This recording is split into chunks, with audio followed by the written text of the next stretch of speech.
রাত্রি বাজে 11টা। আমরা এখন চড়ক ঘোরানো দেখতে যাচ্ছি।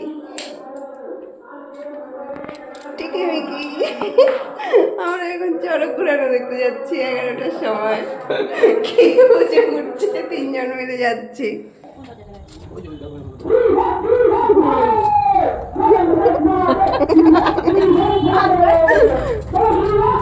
চড়ক দেখতে যাচ্ছি।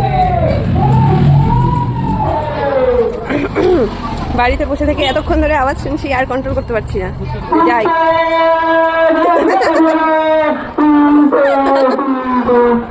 সেই কখন থেকে বাড়িতে শুনে যাচ্ছি চড়কের আওয়াজ, আর চোংটা একদম আমাদের ঘরের সামনে লাগিয়েছে, আওয়াজে আমরা থাকতে পারছি না। রাত্রে খাওয়া দাওয়া করে শুবো, তারপর 3 জনের হুজুগ উঠে গেল যে চলো দেখেই আসি কি হচ্ছে। এত আওয়াজ সহ্য করছি যখন, ওখানে গিয়েই দেখি।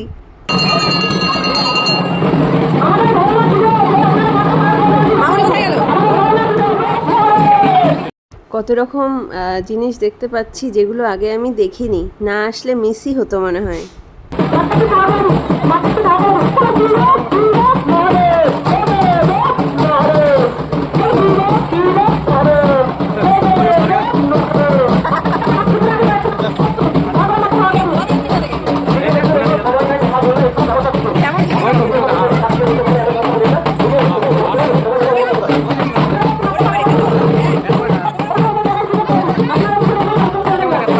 কেউ মরার খুলি মুখে নিয়ে নাচছে, কেউ একটা হাড় মুখে নিয়ে নাচছে তরোয়াল নিয়ে। কি অদ্ভুত অদ্ভুত, আমি কোনোদিন এরকম দেখিনি। দেখে আমার একটু ভয় ভয় লাগছিল। আর এই লোকটার এই শিখটা গাল বরাবর এপার ওপার গেঁথে দিয়েছে, একদিকে কলা একদিকে আম লাগানো। আমার দেখেই কেমন ভয় ভয় লাগছে।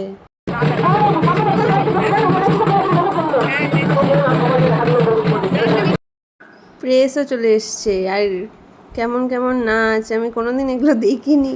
আমার একটু অদ্ভুত অদ্ভুত লাগছে, এই মরার খুলি নিয়ে নাচছে। আর এটা দেখে তো ভয় লাগছিল যে ওই শিখটা মুখের এপাশ থেকে ওপাশ পুরো গেঁথে দিয়েছে, একদিকে আম একদিকে কলা। ওটা দিয়ে কি ব্যালেন্স হচ্ছে, মানে কেমন একটা গায়ের মধ্যে শিরশির করছিল। তো এই শিরশিরানি কাটাতে আমরা এখন আইসক্রিম কিনে নিলাম, চকোবার খাচ্ছি আর ঘোরানো দেখছি।